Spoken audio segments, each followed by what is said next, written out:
So this is a test to see if this works and to see what it looks like, and also I should probably check what my lipstick looks like.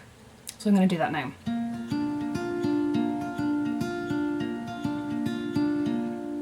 To escape, Could probably do with some more light, could I? my point of view, with attention to detail, to clear my mind. Hello again and welcome back to my YouTube channel. YouTube. My last video was about my skincare regimen. Now I wanted to do something a little bit different. So those of you who follow me on Snapchat, on Instagram, maybe on Twitter or Facebook will know that I suffer from depression. Those of you who don't know that, hi! My name is Rosemary Cabe and I suffer from depression. Other interesting facts about me include I have a dog named Quillon. Her name means puppy, and that's because I'm uninventive. I am a journalist. I'm also a blogger, and I love jewellery and impractical sequined jackets. None of those facts are more important than the other, but I guess I wanted to tell my mental health story and the lessons that I've learned as I've gone along. I first started experiencing feelings of sadness, which is what I knew them as then, when I was in college. I think it was in about my second or third year that I started feeling just like things weren't right. I felt sad a lot of the time. I felt really down. I felt really down about myself. I wasn't really sure if there was something wrong with me, or was it just because I had had a fight with my friend, or because it always rained in Galway, which it did and it still does. I started going to see a therapist in college who, I hope she's not watching, I did not find very helpful. She made me do this thing where I would draw a circle on the board, and she told me to imagine giving my feelings of anger and my feelings of sadness away, giving them to someone else. And I was like, I don't want someone else to have them. Like, I just want them to go away. I don't want to impose them on someone else. I mean, there are some people I could probably think of, but so I went to her a couple of times, and then I think I just kind of brushed it under the rug. I was like, you know what, I've sorted that out. I'm like friends with that person again. I'm not feeling so sad anymore. And I went on with my life. And then when I finished my undergrad in Galway, I went to DIT and I did a master's in international journalism. There still felt like there was something not quite right. Like, I would wake up and feel sad for no reason. I would cry a lot. I would be very emotional. And I decided at that stage that I would go to see another counsellor. So I went to see a guy who was really nice, but there was one big problem in that I kind of fancied him. So when he would say to me, how was your week? How have you been feeling? And I'd want to say, oh, I've been feeling awful. I didn't get out of bed on Tuesday. I didn't feel like going to college on Wednesday. I cried my head off on Thursday. I'd actually go, oh, it's fine. It's fine. How was yours? And he'd be looking at me like, why are you even here? I went to him a couple of times and then I just realised, I don't know, I didn't feel like I was getting anywhere. At the same time, my sister had moved to America, and in the process of living in New York and working in New York, she had become what Irish people would call quite Americanized. So she would say certain things that we would think would be like, oh, it's because she's in America. She had the heat on all the time and she didn't care about the immersion. It was because she was in America. But she at the same time said to me, you know what, I think it sounds like you're depressed. I think you need to go and see your doctor. I think you need to talk about going on medication. And I, being Irish, was dead against this idea. And then when I graduated, I got a job in the Irish Times, which I absolutely loved. I was doing what I wanted to do. I was getting paid well. I had a really nice life. I was buying myself some lovely things. And still I felt really down a lot of the time. And I think something that comes hand in hand with depression, you can feel this incredible sense of guilt that you're not entitled to this feeling. You're not entitled to feel depressed. You're not entitled to feel sad because everything should be fine in your life. So eventually, on my sister's advice, I went to my GP, who I love. And on this particular occasion, I went to her, and I think I had a few different things. I had I thought I had a wart on my hand, and my knee was clicking weirdly when I tried to do squats, and there was something else. And at the very end of this long list I had, oh, and I've been feeling really sad for probably a couple of years now. And she referred me to a different counsellor therapist. And she said, she was very honest about it, and she said, this might not work, therapy doesn't work for everybody. So I went to, I think, 3 or 4 sessions, but this has happened to me a couple of times as well, that if I am in such a state of distress that I can't really see my way out of it, it's really hard to talk to somebody, to talk your way through that. Like, you need to kind of find a space to calm down and to relax and to be a little bit more objective. And so when I went to see this particular therapist, I didn't find it particularly helpful. I think I was feeling really down and really sad and just didn't see how this would help me. So I went to her a couple of times. I didn't feel like we really got anywhere. And then I went back to my doctor and I said, okay, you know what? I think it's time to try medication. And I found that for about 6 months, it worked. I felt better. I felt quite calm. I felt quite neutral. I didn't feel so sad anymore.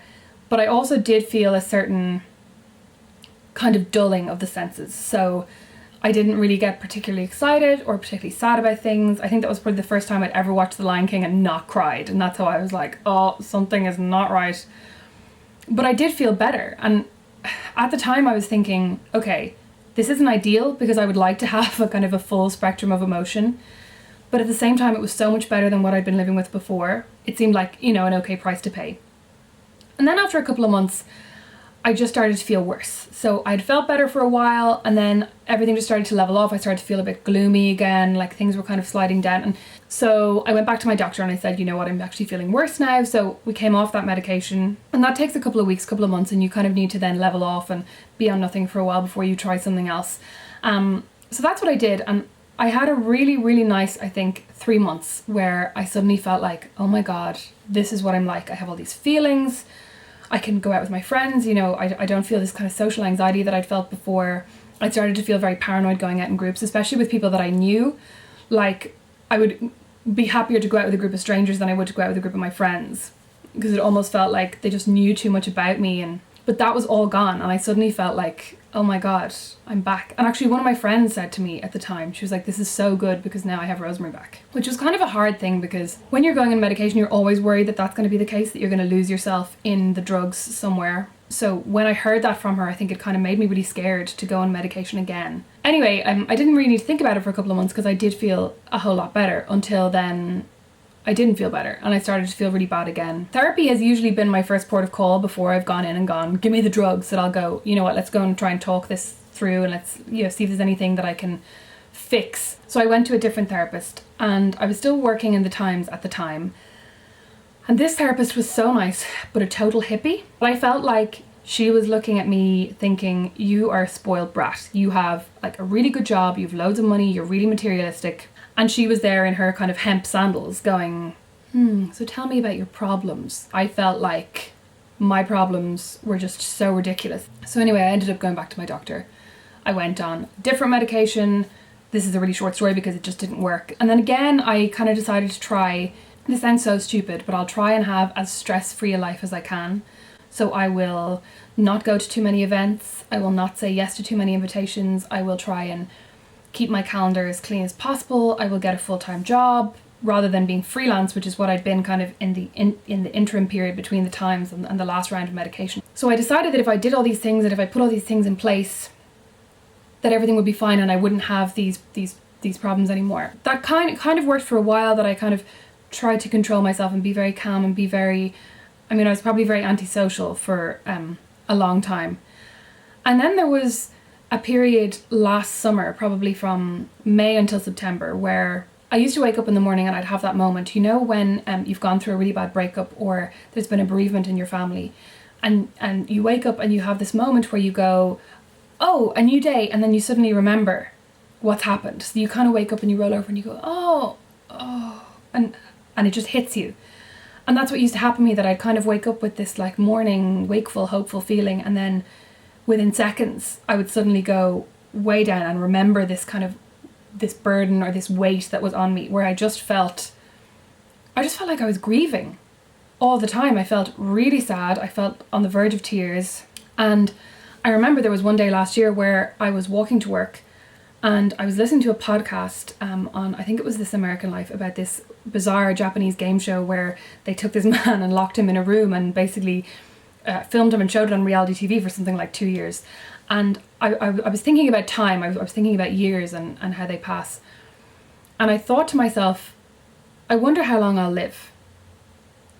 And as I thought that, I thought, okay, well, I'll probably live until I'm like 90 or 100. And I suddenly realised that I didn't even want to live until I was 40. I'm 30 now. I didn't even want to have another 10 years of this, feeling this grief and trying not to cry and usually failing. I would usually at that stage, I think there were like a couple of weeks or a couple of months where I would cry almost every day before I went to work, that I would wake up, I would cry before my breakfast or while I was eating my breakfast or while I was in the shower, and then I would try and pull it together and I would go to work and then I would cry when I got home. And I'm really lucky because I was able to talk to my boyfriend about this, I was able to talk to my mum about this, and I was able to talk to my doctor about this. I think I'm just a bit of a narcissist and I like talking about myself and I like sharing my feelings, and I'm really lucky in that I was able to do that. So I came home that day and I told my boyfriend about this thing that had happened, or this thought that I'd had, and he said to me, okay, you need to go back, you need to go back to your doctor. So I think it was only a couple of days later I went back to her and I said, you know what, this isn't, like, I can't go on like this. I've been miserable for months.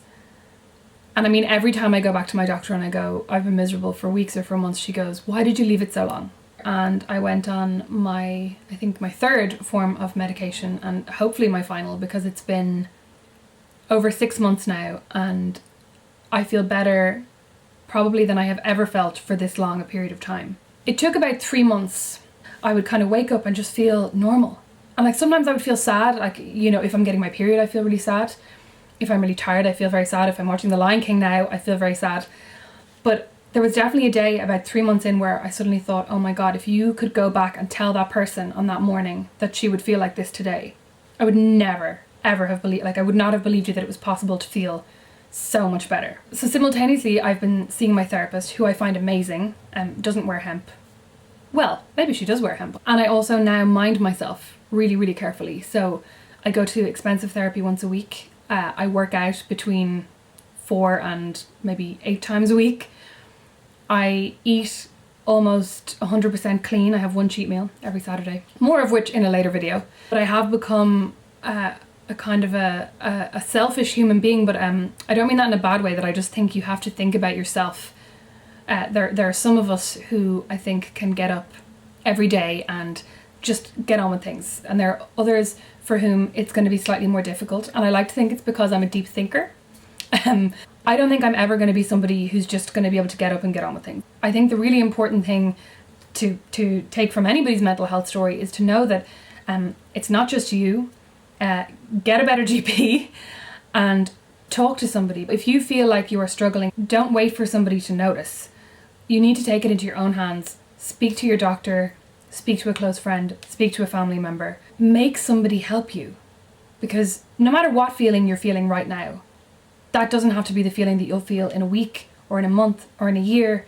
It can be so much better. And if I hadn't listened to my Americanized sister and gone to my GP and stopped being afraid of going on medication, I think I would still be that really sad girl who didn't want to live to see 40. And now, well, I don't feel happy every single morning, but most mornings. And I definitely want to live to see 40, maybe even 80. And I've given up smoking, so I could aim high and go for 95. Let's see.